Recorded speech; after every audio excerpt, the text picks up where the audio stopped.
நீங்க நிறைய குழந்தைகளை பார்த்திருப்பீங்க, அவங்களுக்கு 10ல இருந்து 12 வயசுக்குள்ள கிரே ஹேர் வந்துடும். ஸோ இதுக்கு அர்த்தம் டேஞ்சர்னு நினைக்க வேண்டாம். மோஸ்ட்லி அது ஜெனடிக்ஸ் தான் மெயின் காரணம். அவங்களுக்கு ஃபேமிலியில பேரண்ட்ஸ் ஆர் கிராண்ட் பேரண்ட்ஸ்க்கு கிரே ஹேர் இருந்தா இந்த மாதிரி இவங்களுக்கும் கிரே ஹேர் வரலாம். அண்ட் சம்டைம்ஸ் மற்ற ரீசன்னால கூட வரலாம். Example, vitamin B12 deficiencies, iron deficiencies, stress, thyroid imbalance or frequent use of harsh shampoos கூட மெயின் ரீசன். பேரண்ட்ஸ் சின்ன வயசுலயே குழந்தைகளுக்கு ஹேரை ட்ரை ஆக்குறதுக்கு ஹீட்டர்ஸ் யூஸ் செய்யறாங்க.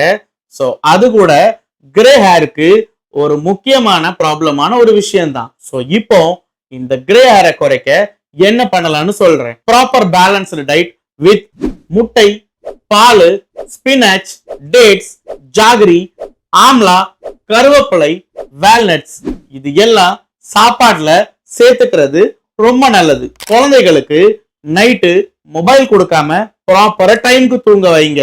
ஸ்கூல் ஸ்ட்ரெஸ்ஸை மேனேஜ் செய்ய அவங்களுக்கு கற்றுக் கொடுங்க. கெமிக்கல் ப்ராடக்ட்ஸ் சின்ன வயசுலயே அவங்களுக்கு யூஸ் செய்ய கொடுக்காதீங்க.